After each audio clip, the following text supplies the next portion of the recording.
পারমাণবিক বোমার চেয়েও কার্যকর অস্ত্র পেয়ে গেছে ইরান। জানাবো, ইরানকে এক রাতেই ধ্বংস করা সম্ভব, হতে পারে মঙ্গলবারই, হুঁশিয়ারি দিল ট্রাম্প। এরপর থাকছে কোনো আলটিমেটাম মানছে না ইরান, অন্ধকার নেমে আসছে মধ্যপ্রাচ্যে। এবং সর্বশেষ জানাবো, কুয়েতে মার্কিন ঘাঁটিতে আঘাত হানল ইরানি ড্রোন, 15 সেনা আহত। দর্শক শুনছিলেন সংবাদ শিরোনাম, এখন জানিয়ে দিব বিস্তারিত সংবাদ।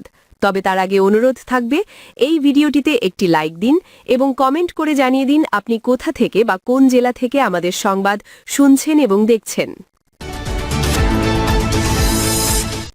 পারমাণবিক বোমার চেয়েও কার্যকর অস্ত্র পেয়ে গেছে ইরান। তেহরানের তথাকথিত পারমাণবিক অস্ত্র অর্জনের লক্ষ্যের পেছনে সবসময় দুটি উদ্দেশ্য ছিল বলে মনে করা হয়। প্রথমত, ইসরায়েলকে হুমকি দেওয়া, দ্বিতীয়ত যুক্তরাষ্ট্র ও বিশ্বকে সতর্ক করা যে ইরানে আক্রমণ করলে এমন মূল্য চোকাতে হবে যা কোনো শত্রু বহন করতে চাইবে না। যুক্তরাষ্ট্র ইসরায়েলের যৌথ যুদ্ধে ইসরায়েলের উপর হুমকি কিছুটা কমলেও হরমুজ প্রণালীর উপর তেহরানের অবিচল নিয়ন্ত্রণ প্রমাণ করে যে বিশ্বকে চরম সমস্যায় ফেলতে ইরানের কোনো পারমাণবিক অস্ত্রের প্রয়োজন নেই। এই জলপথটি দ্রুত যুদ্ধের কেন্দ্রবিন্দুতে পরিণত হয়েছে। ইরানি সামরিক বাহিনী এবং তাদের ছায়া শক্তিরা এ অঞ্চলের ট্যাঙ্কারগুলোতে আক্রমণ করছে এবং একটি টোল বা মাশুল ব্যবস্থার মাধ্যমে জাহাজ চলাচলে বাধা দিচ্ছে। ওয়াশিংটন ভিত্তিক think tank Carnegie endowment for international পিসের ভাইস প্রেসিডেন্ট মারওয়ান মুয়াশার বলেন, ইরান আবিষ্কার করেছে যে হরমুজ প্রণালী নিয়ন্ত্রণ করা তাদের জন্য পারমাণবিক বোমা থাকার চেয়েও বেশি কার্যকর। ট্রাম্পের ক্ষোভ ও হতাশা। গত রোববার মার্কিন প্রেসিডেন্ট ডোনাল্ড ট্রাম্প সামাজিক যোগাযোগ মাধ্যমে অত্যন্ত কড়া এবং অশ্লীল ভাষা ব্যবহার করে তার ক্ষোভ উগরে দেন।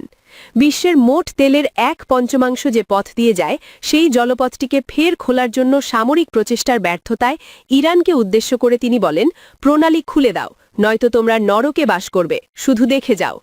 অথচ কয়েকদিন আগেই ট্রাম্প ভোটারদের সমর্থন পেতে এবং মিত্রদের অস্বস্ত করতে ইতিবাচক সুর বজায় রেখেছিলেন। তখন তিনি বলেছিলেন, হরমুজ প্রণালী স্বাভাবিকভাবেই খুলে যাবে, কারণ ইরানকে তেল বিক্রি করতে হবে, সেটাই তাদের পুনর্গঠনের একমাত্র পথ। ট্রাম্প আরও জানিয়েছিলেন, অপারেশন এপিক ফিউরি সমাপ্তির পথে এবং আগামী 2-3 সপ্তাহের মধ্যে যুক্তরাষ্ট্র তাদের ওপর চরম আঘাত হানবে। ইরানকে এক রাতেই ধ্বংস করা সম্ভব, হতে পারে মঙ্গলবারই, হুঁশিয়ারি দিল ট্রাম্প। যুক্তরাষ্ট্রের প্রেসিডেন্ট ডোনাল্ড ট্রাম্প বলেছেন, চাইলে এক রাতেই ইরানকে ধ্বংস করে দেওয়া সম্ভব এবং সেই রাতটি মঙ্গলবারও হতে পারে। স্থানীয় সময় সোমবার যুক্তরাষ্ট্রের হোয়াইট হাউসের সাংবাদিকদের সঙ্গে আলাপকলায় তিনি এই হুঁশিয়ারি দেন। ট্রাম্প বলেন, ইরানকে মঙ্গলবার রাতের মধ্যে একটি সমঝোতায় পৌঁছতে হবে, নয়তো কঠোর পরিণতি ভোগ করতে হবে। এর আগে তিনি সতর্ক করেছিলেন, নির্ধারিত সময়ের মধ্যে যুদ্ধবিরতি বা সমঝোতা না হলে ইরানের বিদ্যুৎ কেন্দ্রসহ গুরুত্বপূর্ণ অবকাঠামোর উপর ব্যাপক হামলা চালানো হবে। তিনি বলেন, পুরো দেশ এক রাতেই শেষ করে দেওয়া সম্ভব, আর সেই রাত আগামীকালও হতে পারে।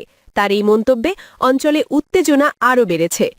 একই ব্রিফিংয়ে যুক্তরাষ্ট্রের প্রতিরক্ষা মন্ত্রী পিট হ্যাগেসেথ বলেন, ইরানের বিরুদ্ধে চলমান অভিযানের সোমবার পর্যন্ত সবচেয়ে বড় পরিসরে হামলা চালানো হবে এবং মঙ্গলবার তা আরও বাড়তে পারে। ব্রিফিংয়ে ট্রাম্প মার্কিন পাইলট উদ্ধার অভিযানের কথাও বিস্তারিত তুলে ধরেন। তিনি জানান, ইরানের ভেতরে ভূপাতিত হওয়া যুদ্ধবিমানের ওই পাইলটকে উদ্ধার করা হয়েছে। তিনি পাহাড়ি এলাকা লুকিয়েছিলেন এবং নিজেকে নিরাপদ রাখতে ক্রমাগত স্থান পরিবর্তন করছিলেন। ট্রাম্প বলেন, এটা ছিল খড়ের গাদায় সূঁচ খোঁজার মতো কঠিন। ট্রাম্প জানান, ওই পাইলটকে উদ্ধারে শত শত মার্কিন সেনা অংশ নেয় এবং ইরানি বাহিনীর আগে তাকে খুঁজে পেতে বিশেষ কৌশল নেওয়া হয়। এই অভিযানে যুক্তরাষ্ট্রের গোয়েন্দা সংস্থা CIA-এর পরিচালক জন রেডক্লিফ বলেন, তারা একটি প্রতারণামূলক অভিযান চালিয়েছিলেন যাতে ইরানকে বিভ্রান্ত করা যায় এবং পাইলটের প্রকৃত অবস্থান গোপন রাখা যায়।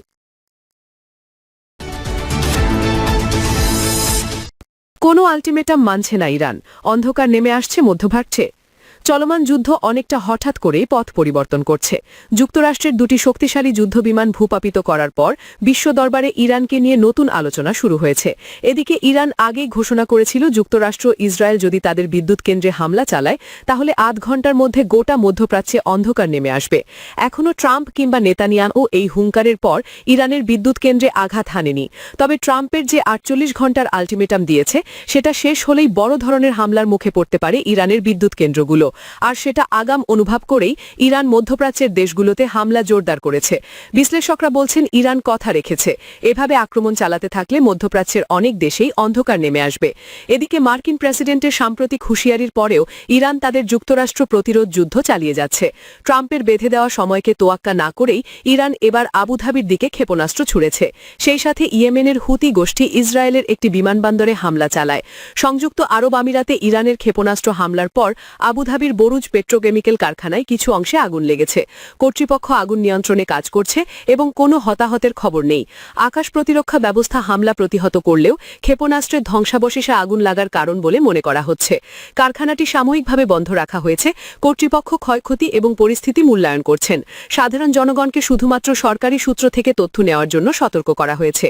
যাচাইহীন খবর বা গুজব ছড়ানোর ঝুঁকি এড়াতে সরকার ইতোমধ্যেই আনুষ্ঠানিক সতর্কবার্তা জারি করেছে।